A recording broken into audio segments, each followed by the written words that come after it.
obviously not from Kentucky. Tell me where you're from. I was born and raised in Puerto Rico. I was there till I was 10 years old, and my father got called up north of Indiana to be a pastor up there, and we all came with him. And once I got married, I felt like the Lord was calling me down here to Seymour to lead worship at a Spanish-speaking church. I've been in the States since. I love it out here, and God has opened some huge doors for me, so it's my home. Who has been the biggest inspiration in your life? I would have to say my father.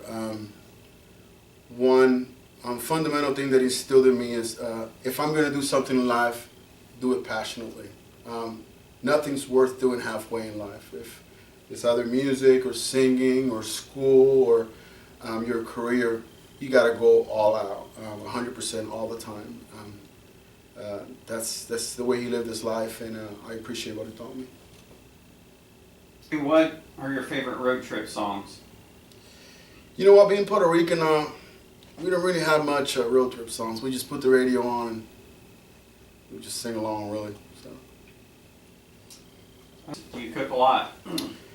I love to cook. Whatever. I love cooking for my wife and kids. They really like, because I experiment a lot, so that's a big thing at home. They may not eat it, but they like me like me trying it. What's your best dish? Me, I would have to say it's a Spanish name. It's pollo guisado con arroz blanco. How do you keep your life balanced? Wow, what a great question. I don't think I got it figured out. I think it's a day by day thing. I always try to keep God first in my life. I think that's one of the biggest parts of that balance, is giving him first place in everything, and I think he guides me through this maze. As we get on the road this summer, you know, one thing I strongly believe, I never want it to be okay for me to be away from home and my local church, you know. I never want to be comfortable with that. So I want to allow God to guide me in that road, I think. In the David Fontanez biography film, which will no doubt be a blockbuster hit, who's going to play you?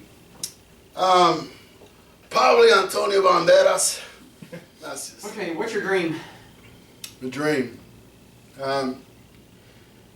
My dream for this ministry, I think it's more than music, and I think God's put that in my heart since the get-go. I think God's using this in our life as a stepping stone for something greater. You know, I mean, something greater as far as reaching out to the needy and poor, and I think not only in this country but outside of this country.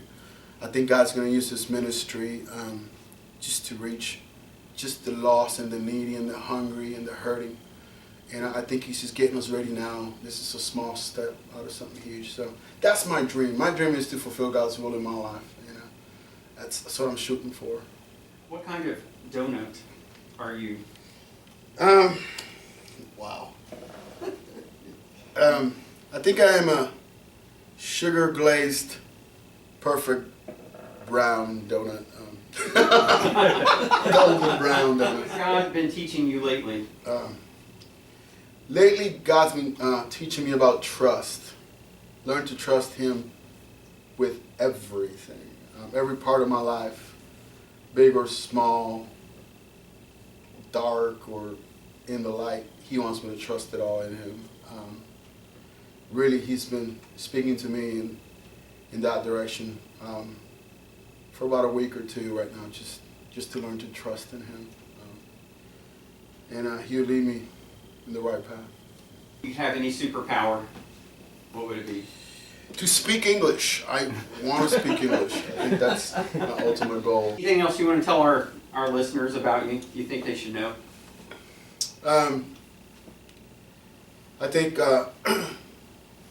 my roots are definitely worship, praise and worship.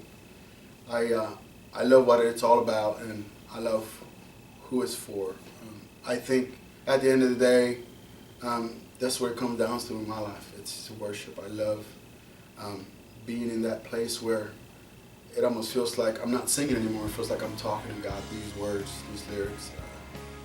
And that's always been where I end up at the end of the day.